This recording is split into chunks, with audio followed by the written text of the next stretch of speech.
네, 반갑습니다. 추세와 수급의 달인 추수기 방송 시작하도록 하겠습니다. 오늘 분석할 종목은 호텔신라입니다. 종목 분석에 앞서 구독, 좋아요, 알림 설정, 댓글까지 부탁드립니다. 유튜브 제작에 큰 도움이 됩니다. 자, 분석 시작하도록 하겠습니다.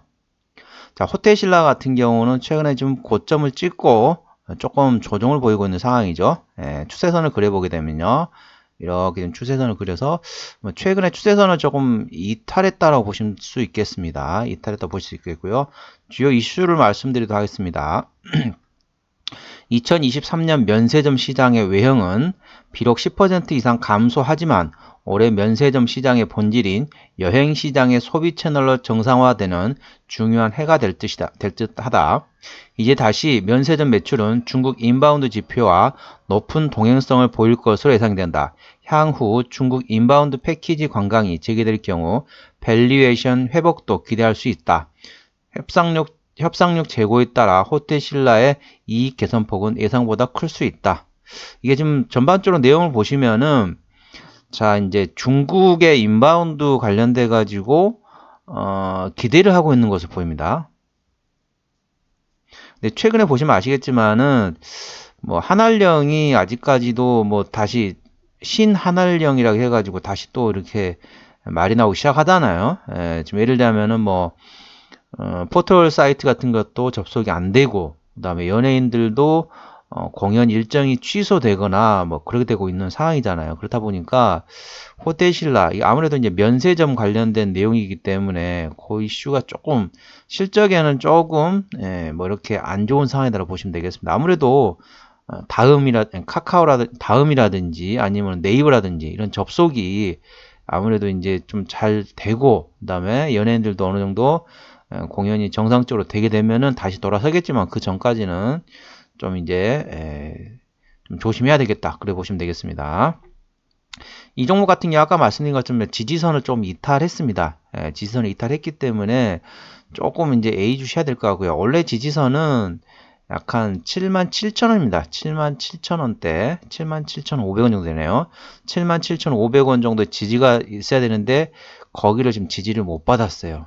그래서 다음 지지 때는 이제 아무래도 좀 내려가서 7만원까지 떨어질 수 있거든요. 그렇기 때문에 지금 이제 이틀 동안 지지선을 지금 다시 회복을 못했습니다. 만일 다음 거래를 회복을 못하게 되면은 좀 정리하셨다가 저점에 잡으시던지 아니면 종목을 교체하시던지 그렇게 하는 게 맞겠습니다. 만일 77,500원을 자, 77,500원 혹시라도 돌파한다. 호재가 나서 돌파한다. 그래 되면은 그 다음 선은 85,000원이 되겠습니다.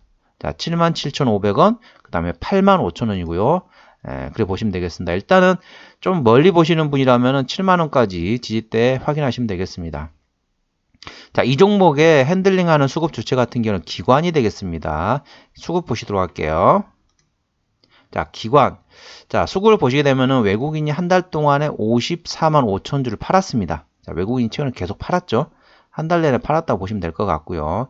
기관 같은 경우도 역시 45만 주를 팔았습니다.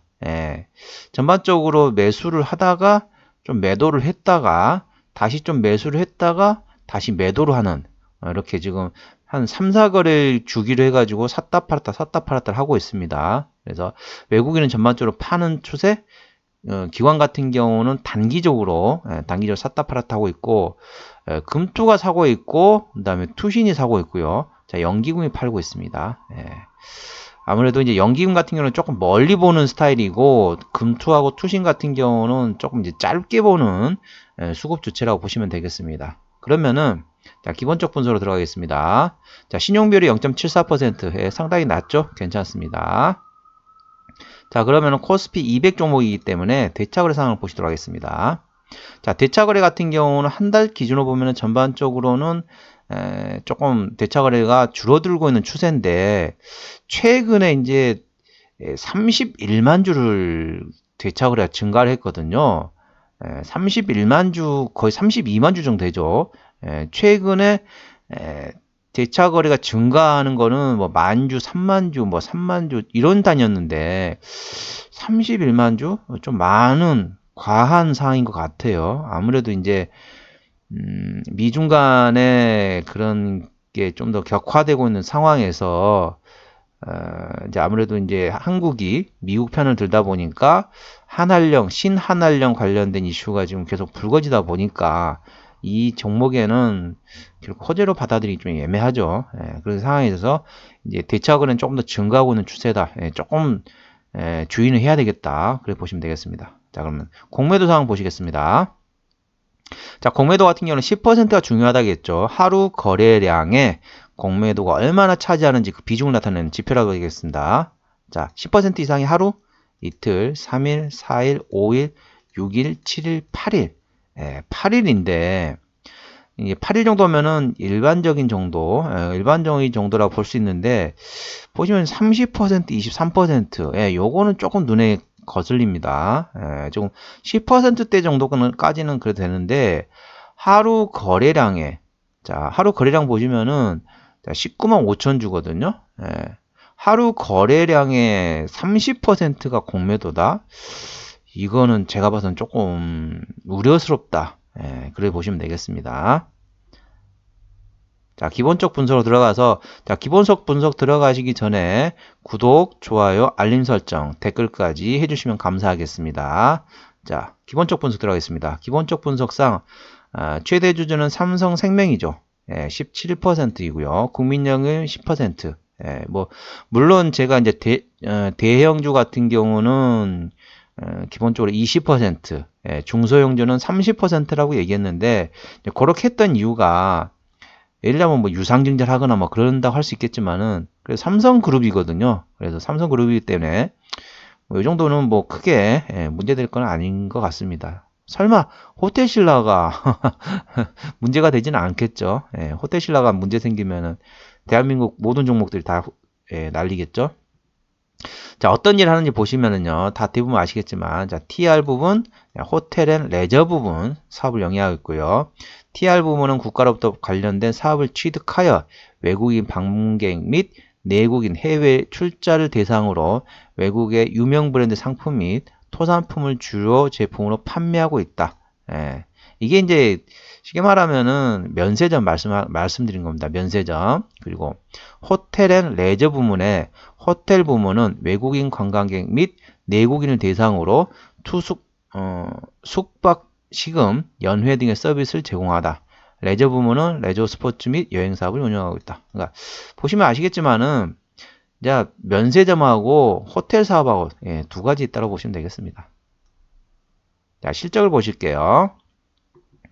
실적은 작년에 매출액이 4조 9천억에서 올해 4조 5천억으로 조금 감소하지만 자, 영업이익은 작년에 783억에서 올해 2199억 원으로 매출액은 조금 감소했지만 영업이익은 오히려 증가했습니다. 그리고 내년에는 매출액이 5조 9천, 그 다음에 6조 5천까지 증가하고요. 내년에 영업이익은 3,100억, 내후년에 3,500까지 점점 증가한다고 보시면 되겠습니다. 당기순이익은 작년에 적자였고요. 500억 정도 적자였는데 올해 1,500억으로 턴어라운드 했고 올해 이제 내년에는 2,000억, 내후년에 2,400억. 자, 분기 실적 볼까요? 자, 분기 실적 보면은 1분기 때 영업이익 기준으로 345억 원이었습니다. 작년 1분기 때 150억이기 때문에 거의 더블 이상이 나왔죠. 2분기 때는 432억 원, 작년에 올해 2분기는 511억. 작년보다는 좋지만은 그래도 조금 둔화된다고 보시면 되겠죠.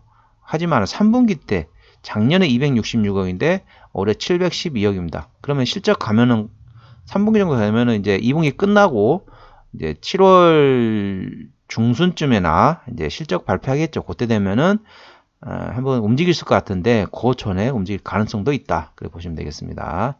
근데 이제 문제는 아까 말씀드린 것처럼 신한한령 관련된 게 좀 마음에 계속 걸리고 있어요. 그러면서 아까 보셨다시피 갑자기 대차 거래가 증가하고 갑자기 공매도가 하루에 30% 정도 나올 정도로 그게 조금 상당히 마음에 지금 걸리고 있는 상황입니다. 자, 부채 비율은 284%, 유보율은 222%. 아무래도 이제 계속 사업을 하면서 요즘에 이제 코로나 관련된 이슈도 있고 그래가지고 면세점이 잘 안 됐죠. 역시 호텔 사업도 잘 안 됐겠죠. 그러다 보니까 전반적으로 유보율이 조금씩 감소를 했고 부채 비율도 뭐 이렇게 상당히 340%는 좀 높긴 하죠. 영업이익률 같은 경우는 5%대이기 때문에 이 정도면은 조금 제가 봐서는 약해요.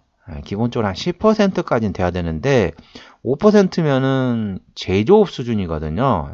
근데 제가 봐서는 면세점 사업을 한다면은 한 10% 정도까지 나와야 되는데 이게 다소 좀 아쉽다. 그렇게 보시면 되겠습니다.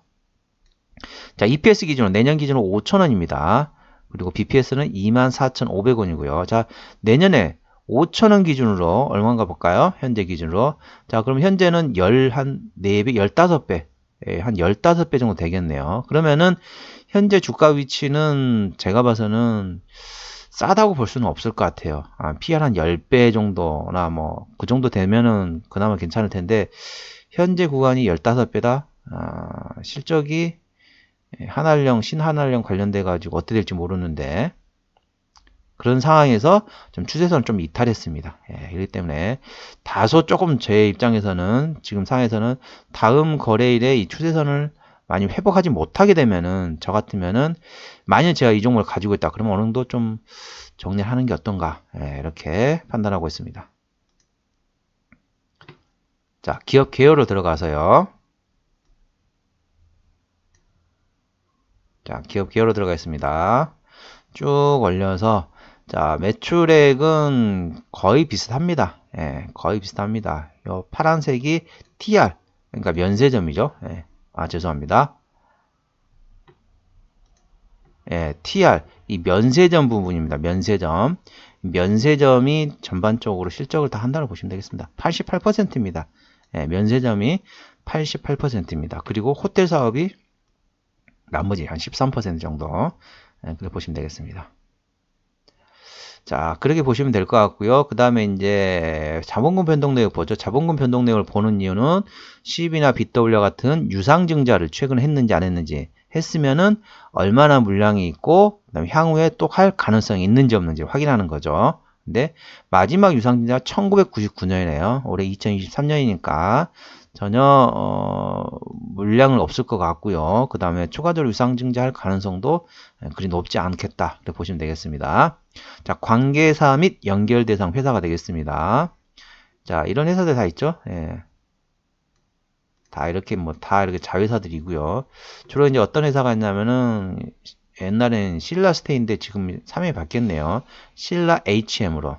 신라스테이였는데 신라 HM으로 바뀌었고 호텔 사업하고요. 그 다음에 나머지는 신라 여행 관련된 회사들이 되겠습니다. 쭉쭉쭉 내리면은 다 여행업 쪽이 많네요. 여행업 쪽 관련된 회사들이 대부분이다 라고 보시면 되겠습니다. 아까 보셨던 것처럼 현재 지지선을 이탈한 상황입니다.